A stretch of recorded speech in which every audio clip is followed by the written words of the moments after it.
Hello, class.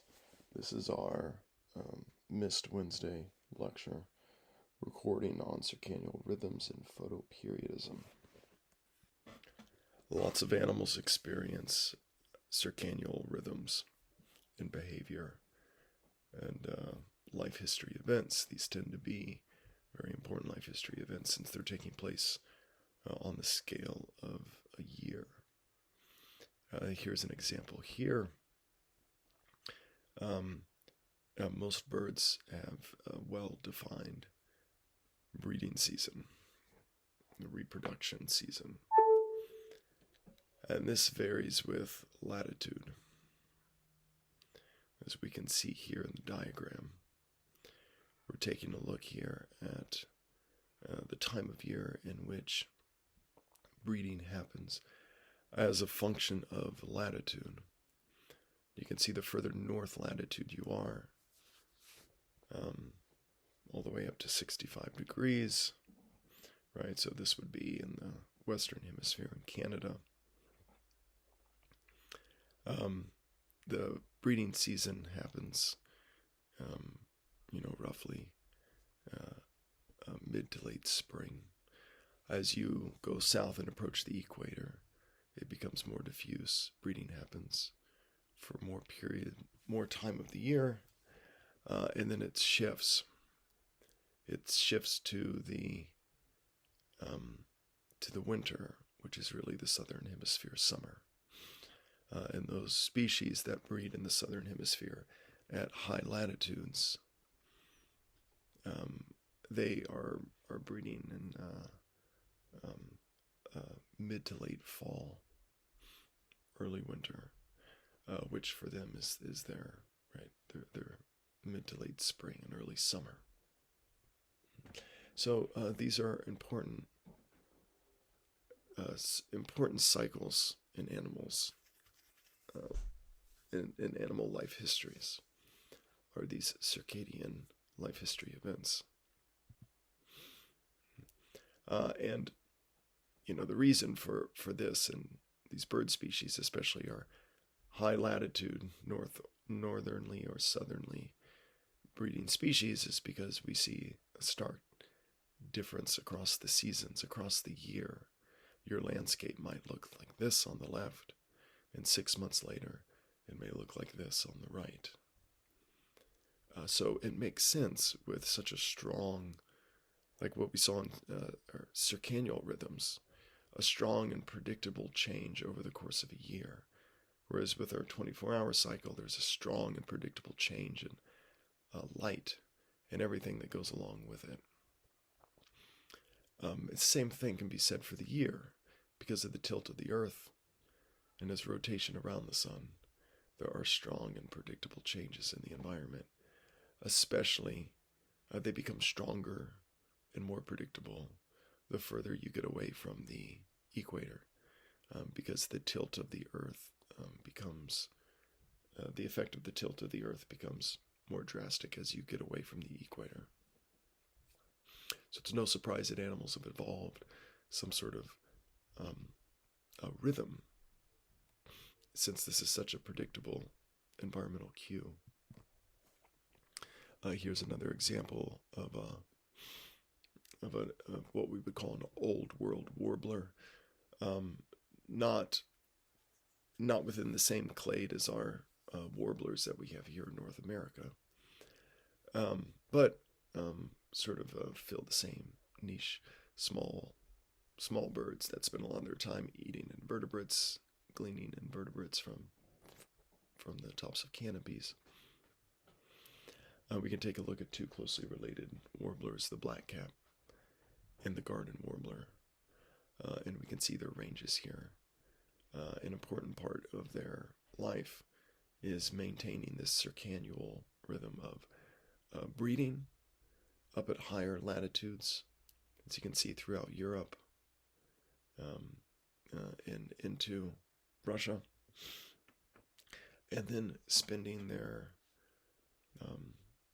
winters on the other side of the Mediterranean, in continental Africa. And you can see variation based on the species.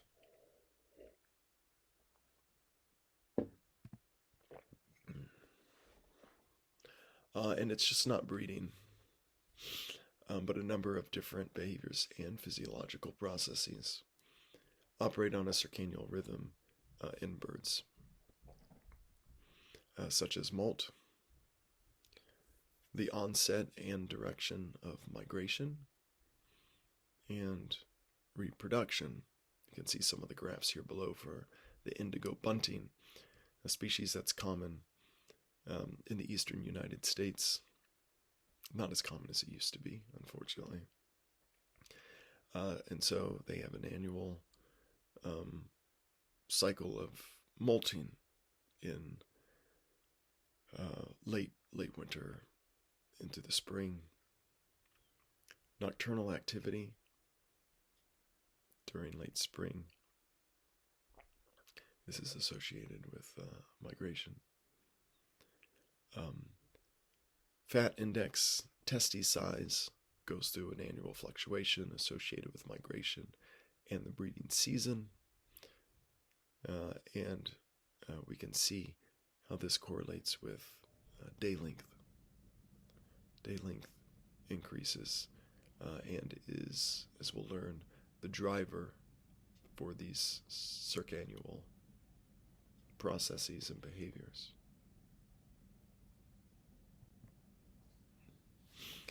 Photoperiod, or the amount of light that an organism sees during the day, is its circannual Zeitgeber. It's responsible for helping what we'll learn very shortly, synchronizing the endogenous circannual cycle to the actual environment. This right here is an experiment that was done in a European starling, similar to what we have seen in circannual manipulations. And so these are starlings that were subject to an artificial circannual light cycle. And you can see our x-axis is double plotted, but instead of hours of the day, it's time of year. So this x-axis is showing 2 years worth. And it's measuring on the y-axis testicular width, which is a good, strong physiological measure of a circannual physiological process. In bird species, migratory bird species that exhibit a defined breeding season, they experience testes growth and testicular attrition. And so their testes, when they're not breeding, are very reduced, to the point where it's almost impossible to find them if you were to do say a necropsy or a dissection on a bird during the non-breeding season. But they rapidly grow, orders of magnitude greater in mass during the breeding season. This is thought to be an adaptation for migratory birds to reduce their body weight when they don't need testes to produce sperm, which is during migration after the breeding season, and migration right before the breeding season. And so we can see here at the top, this is a manipulated annual cycle, and they manipulate the photoperiod. So it's a light-dark cycle, but they're changing how long the light is.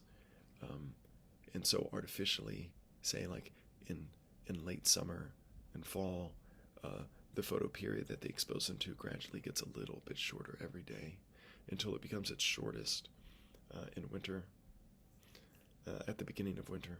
And then artificially they'll grow the light period, so the light period takes up more and more time of that 24-hour period. And so what they did was they artificially changed how fast that light period changes, the photoperiodism changes, to artificially make a shorter and shorter year. So it'll go through that one cycle of the light period growing to its maximum length, shrinking to its minimal length, and then growing back to its maximal length, which happens naturally in 12 months. But they sped that up to happen over 8 months, and then 6 months, and then 4 months, and then 3 months, and then all the way down to 1.5 months. It went through this full photoperiod change. And we can see that the birds match their testicular growth with the photoperiod, growing and shrinking their testes multiple times, depending on how many photoperiod cycles there were artificially. So this is a very strong Zeitgeber for these circannual processes. So it's thought that circannual rhythms may be more adaptive for birds with long migrations versus those with short migrations, or those that don't migrate at all. In fact, we see this birds that overgo long, distant migrations have a very tight migratory behavior that is not easily influenced by environmental cues. And this is thought to be because they have no idea what the what the environmental conditions are at their geographical sites that they're going to migrate to. And so if you can't sense the environmental conditions, then you probably shouldn't evolve a mechanism that dictates when you migrate based on those geographic or those environmental cues, because it's impossible for you to know what they are because you're so far away from them. Now, they could have maybe evolved a mechanism to just cue in on the conditions of where they currently are to start migration and then to go to their destination. But this doesn't hold for, say, animals that hibernate. And so animals that hibernate for large parts of the year, they're completely out of touch with environmental cues around them. Right? They're in a state of torpor, presumably in a state of unconsciousness. They're not able to pick up a stimuli because they're removed from it cognitively, but also spatially as well. Hibernation typically takes place on the ground or in some sort of isolated condition where you're somewhat removed from environmental factors like precipitation and temperature to a certain extent, and certainly photoperiod, and other things that you can't sense. And so it makes sense that they would evolve a mechanism that predicts based on the circannual prediction of the seasons. And so it makes sense, like with the circadian rhythm, that we would have animals that evolved an endogenous circannual rhythm that would say free run, that would help them predict, because of the nature of their behavior, have isolated themselves from being able to know what the environmental cues are, let alone have those environmental cues dictate their behavior. So what about birds that migrate to equatorial regions for the winter, the equator? The winter environment remains very, very stable, and there aren't many seasonal cues at all. If you've spent much time anywhere in tropical regions or desert regions near the equator, you know what I mean. The seasonality is much, much more reduced, and typically most seasons aren't defined by what we would define them here in Vermont at high latitudes and most of North America in terms of winter and summer, of like really cold and really warm. But really, it's if there is a season, it's based on precipitation. There's a rainy season and a dry season, but the difference is usually not nearly as extreme as things like scorching heat waves and 2 foot of snow on the ground. And so most of these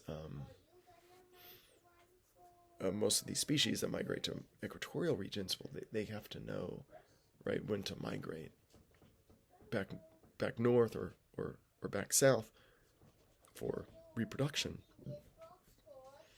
And so how would you do that if you're in an environment where where the seasonality doesn't change very much. It may not be enough of a change to evolve a mechanism to pick up on that cue, and it's also not very predictable. Around the equator, you have more variation from one year to the next year than you do from within the year, which is the exact opposite. The higher you go in latitude, either higher north or higher south. And so it makes sense for these birds too to have evolved some sort of predictive mechanism, some kind of circannual mechanism, rather than relying on local environmental cues.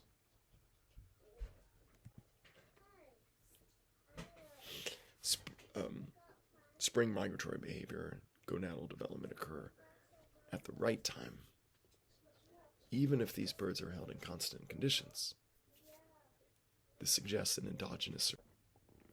So this is a African stonechat in the equatorial regions, what we would call an old world bird. And this individual, or this species, is apparently a very rigid circannual rhythm and an endogenous one. One individual exhibited a robust rhythm of gonadal development, so that increased fluctuation of testes, growing testes, shrinking testes, luteinizing hormone release, which is a hormone that's very important for the reproductive cycle, and molt for over 10 years in constant conditions. This is what the circannual actogram, if you will. It's not an actogram, but it sort of resembles that.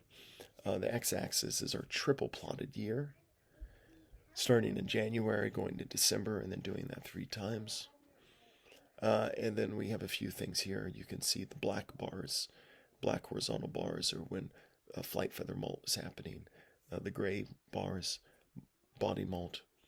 We can see the dark line is showing our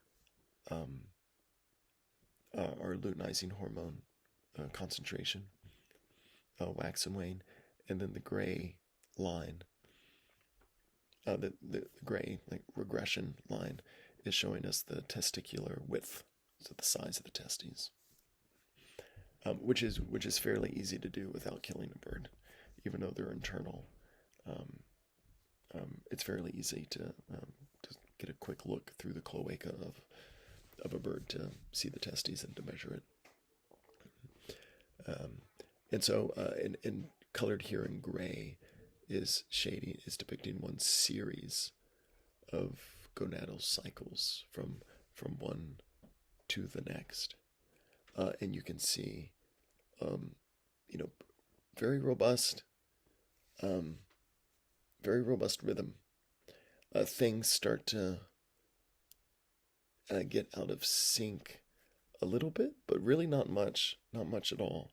Over 10 years, this bird held in constant conditions, with not exposed to the photoperiod Zeitgeber, and they hold this circannual rhythm for these 4 physiological processes, and you can also see that it free runs, right, just like the circadian rhythm.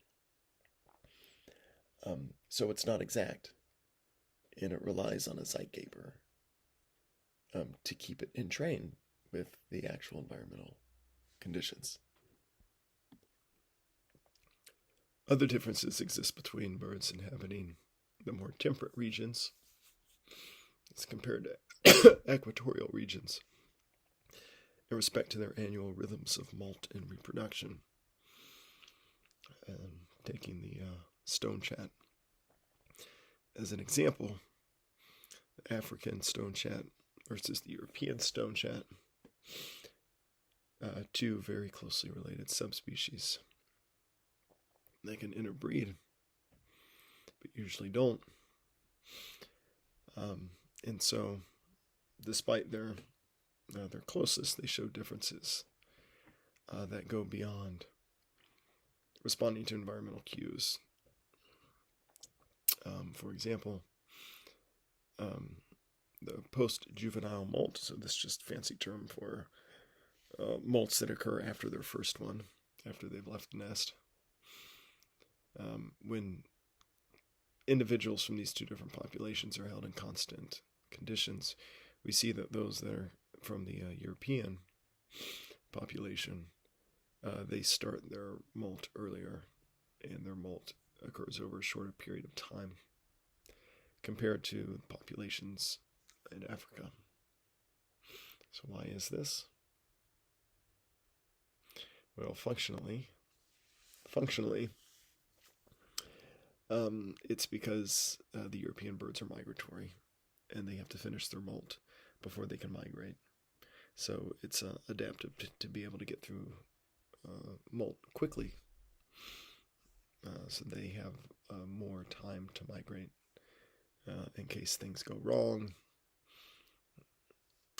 or for whatever reason, body condition or environmental factors require them to take more time in migrating. Whereas individuals from the African population, they're permanent residents. They don't have to migrate, so they sort of have the luxury of they can molt.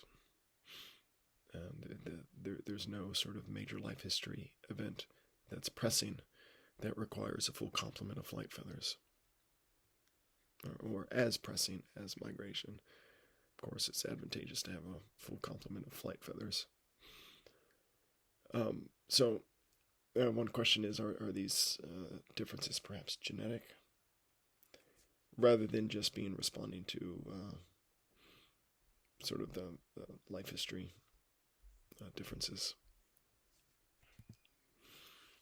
They do seem to be genetic. Here's some data that supports that hypothesis. The European stone chats, you can see that everyone kind of initiates migration, or molt at close to the same age. But for the European stone chats, they migrate much faster over a shorter period of time compared to the African population. It's spread over a much longer period of time, and they peak actually after the European population is done molting. And hybrids between the two, hybrid generation that have one parent from the European population, one parent from the African population, or subspecies, they show an intermediary molt pattern. The two different species also differ in their length of the breeding season, and when held under the same conditions, under the same photoperiod, artificially, the interval between gonadal growth and regression is still wider in the European birds, which is what you find occurring naturally. European birds double or triple brood. African stone chats single brood. So the European population will have 2 or 3 nests a year, whereas the African population will only have 1. So this is why the European ones sort of necessitates that they have larger testes for a longer period of time. As you can see this chart here, the European stone chats on the bottom, their testes reach a critical threshold for a much longer period of time.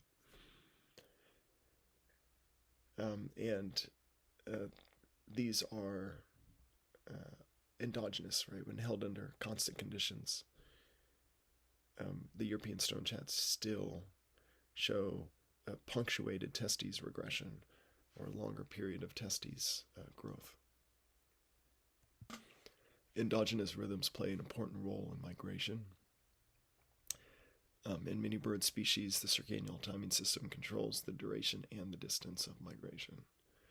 And so population-specific, geographic-specific features of migration within an individual, within a population, apparently have some seem to be hardwired circadian behavior. So let's talk about those a little bit.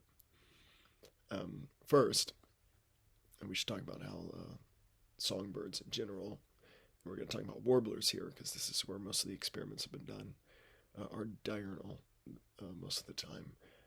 one exception to this is during migration. They actually exhibit nocturnal migration. These birds migrate at night, and this is a seasonal behavior. And in cage, these birds develop an intense nocturnal activity during migration called seasonal restlessness, or which is often called Zugunruhe, the German word that's used. And so they do this twice a year during spring and fall migration. And this Zugunruhe occurs even in constant conditions. So there's a biannual period of nocturnal restlessness, migratory restlessness, or Zugunruhe, that occurs. So let's take a look at an example here of blackcaps, which is a type of old world warbler that we saw right at the very beginning of the lecture as an example of migratory birds. And they have a fairly large range. Their breeding range throughout Europe, and as far south as the Canary Islands, off of the northwest coast of the continent of Africa.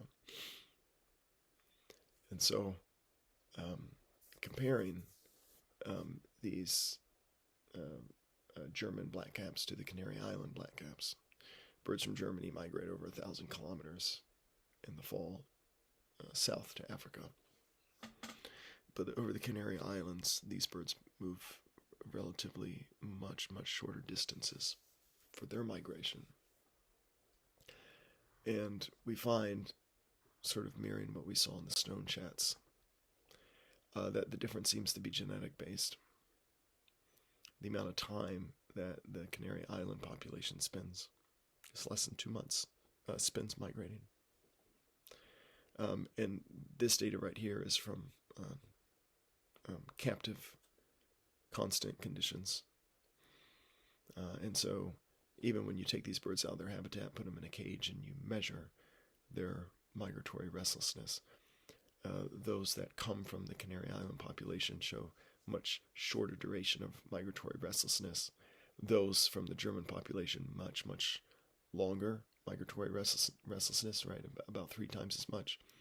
And hybrids that have one parent from each population, they show an intermediate period of migratory restlessness, which suggests that there's a genetic component here. Since this F1 generation is a captive generation, this isn't something that they've learned because they haven't actually migrated yet. And they're isolated. They're not observing the Zugunruhe of their parents. Very interestingly, the distance and direction of migration varies seasonally as well. Or that in of itself it isn't interesting. What is interesting is that it appears to be circannually programmed. So in the fall, birds in the northern hemisphere fly south. In the spring, they fly north. Right. So there has to be something that tells them to do this. It could be like an endogenous program, an endogenous circannual program, or it just might be responding to environmental cues. If it persists in captivity under constant conditions with no environmental cues, then we can infer that it is an endogenous program. And we're about ready to see some data that suggests that.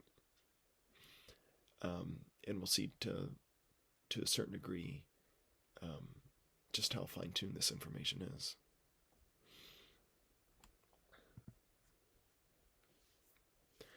So the direction of migration also shows circannual control, not only the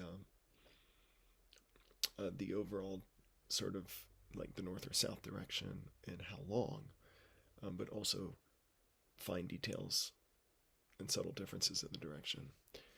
Garden warblers, another old world warbler from southern Germany, they leave their breeding grounds in a southwest direction. They go down through Spain and Portugal because it's they don't go right across the Mediterranean in their fall migration. They go overland. They've just gone through a very exhausting breeding season, and so they require more stopover more rest stops in order to refuel. So they go down through Spain and Portugal, and then hop right on over to, I believe that's Morocco, over the Mediterranean. And after wintering in Central Africa for their winter, they just head straight north. They're in better body condition. They don't need as many stopovers, so they just fly straight over the Mediterranean. So they kind of make this circle over the course of a year, or it's more like a triangle.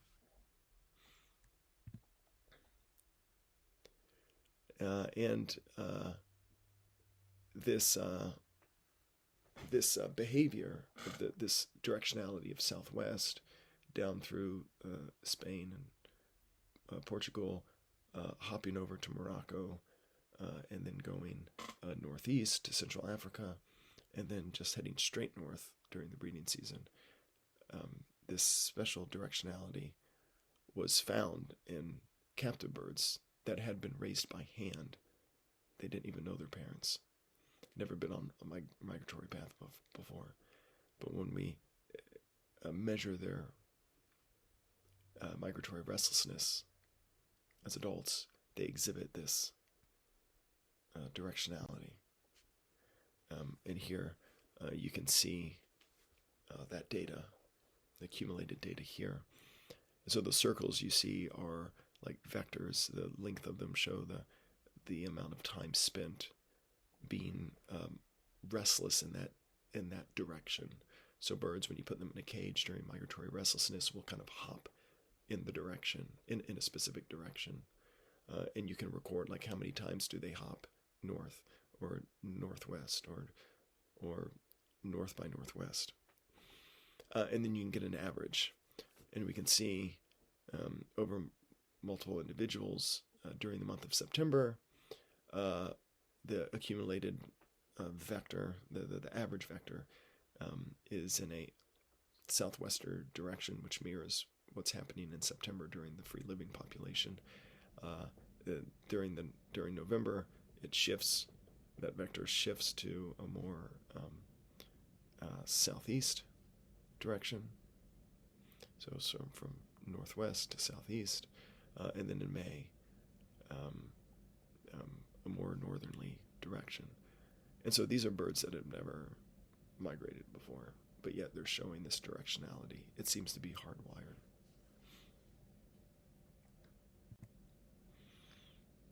Another interesting thing to point out, which we kind of saw before with the stone chats, is that the circannual rhythm seems to be free running.